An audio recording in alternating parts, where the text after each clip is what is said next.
Hi friends. Pitrupaksha शुरू हो चुका है, श्राद्ध शुरू हो चुके हैं और श्राद्ध होता है हमारे पूर्वजों का। पूर्वज हमारे लिए एंसेस्टर्स एंजल्स हैं, ठीक है। एंसेस्टर एंजल हैं, उनको जब भी अगर आप ध्यान में लाओगे, उनसे उनकी कृपा आप पे हो जाए, उनकी ब्लेसिंग्स आपको मिल जाए, तो आपकी लाइफ की बहुत सारी प्रॉब्लम्स ख़त्म हो सकती हैं। ओके। बहुत बार देखा होगा आपने कि कभी जॉब में दिक्कत आ रही है, शादियां नहीं हो पा रही हैं, अड़चनें आ रही हैं, या घर में बिना वजह की कला कलेश है, या फिर हो सकता है आप बहुत बीमार हैं, आप दवाइयाँ खा रहे हैं, दवाइयाँ नहीं लग रही।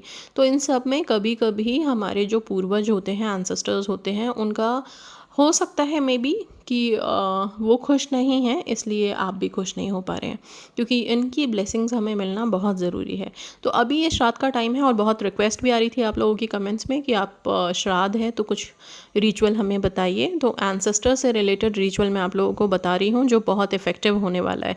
2 काम आप करेंगे, सिंपल है। सबसे पहले एक पेपर ले लीजिए, प्लेन पेपर ले लीजिए, लाइन शीट ले लीजिए, जैसा भी लेना है वो ले लीजिए आप।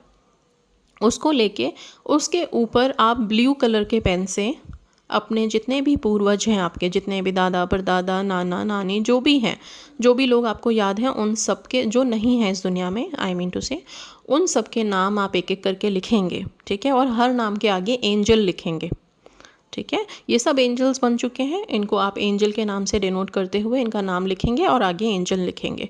एंजल लिख के इन सब के नाम को जब आप लिख लें, 2 4 5 10 जो भी नाम है सब लिखने के बाद नीचे आप चाहें तो एक लेटर आप इनको लिख सकते हैं।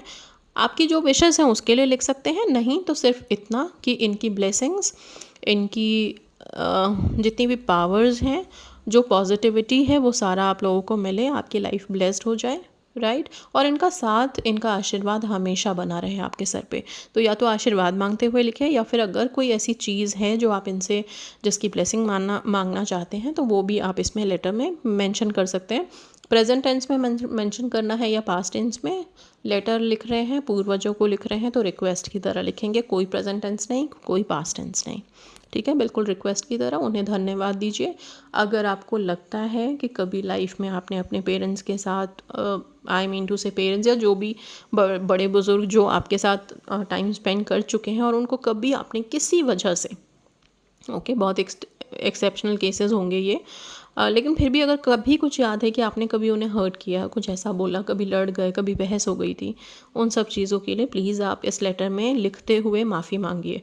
सी बिकॉज़ हम जब फॉरगिवनेस मांग लेते हैं सोल से, एनर्जी से, तो वो बहुत आपको हील कर देती है, आपकी लाइफ में आने वाले ब्लॉकेजेस को ख़त्म कर देती है, बिकॉज़ ये एक तरह से कर्मों को भी काट रहा है, ठीक है। तो ये करके इस पेपर को जब आपने लिख लिया, इस पेपर को फोल्ड करके अपने पास 14 डेज़ तक रखेंगे। जब अभी अमावस्या आएगी, तो उस अमावस्या पे पितरों को विदा किया जाता है। जितने सोल्स एनर्जीज़ आ जाते हैं हमारे घर में, इनको हम अमावस्या को विदा करते हैं। तो उस दिन आप उन्हें एक और लेटर लिखेंगे जिसमें आप उन्हें विदा करते हुए, उनको थैंक्स लिखते हुए, थैंक गिविंग करते हुए, उन्हें थैंक यू बोलते हुए उनको बोलिए कि अब आप यहाँ से विदा होइए, एंड आपका जो जो जगह है, स्वर्गलोक, हेवन, आप वहाँ वापस लौटिए। तो उनको लौटाना बहुत ज़रूरी है, एनर्जीज़ को हमेशा ध्यान रखिएगा। कभी आपने देखा होगा जब पूजा हवन होता है, तो उसमें भी जब हम देवताओं का आवाहन करते हैं, देवताओं को बुलाते हैं, तो पूजा ख़त्म होने के बाद देवताओं को वापस भेजा भी जाता है। तो सेम वैसे ही करना है आप लोगों को। इसके अलावा रोज़ाना आज से ही आप शुरू कर लेना, आज रात से एक दिया दक्षिण की तरफ आप जलाना शुरू कर दो। दिया नहीं हो तो कैंडल भी चलेगा, दोनों चीज़ों में से कुछ भी आप जला सकते हो। दिए में आप सरसों का तेल भर के जलाइए, बहुत अच्छा है। सरसों घी का दिया भी जला सकते हो, तिल का तेल का भी जला सकते हो। एक दिया ज़रूर जलाइए उनके नाम का। एक छोटा सा प्लेट ले लीजिए, प्लेट में थोड़ा सा चावल डाल के और उसमें एक दिया जला दीजिए उनके नाम का, और वहाँ पे उनको स्मरण करके प्रणाम कीजिए। उनके बारे में कुछ अच्छी अच्छी बातें आप अगर जहन में लाना चाहते हैं तो वो लाइए, ठीक है। उनको आप हमेशा याद रखिए। इन 14-15 दिनों में उनकी ब्लेसिंग्स जितनी मांगनी है मांगिए। तो ये है, एंड ये बहुत हेल्प करेगा। आप चाहें तो उनके लिए आप 1 गिलास पानी रोज़ रात में रख सकते हैं उसी दिए के पास, ठीक है। वाई? बिकॉज़ ये जितनी सोल्स होती हैं, एनर्जीज़ होती हैं, ये सब प्यासी भी होती हैं, इनको भी पानी चाहिए होता है। तो इनके नाम का अगर आप एक दाना भी निकालोगे, तो वो सब ये एनर्जी एब्जॉर्ब करती हैं, ठीक है, तो आप लोग इस तरह का ये छोटा सा रिचुअल ज़रूर कर लीजिएगा, ये आप लोगों को बहुत हेल्प करेगा।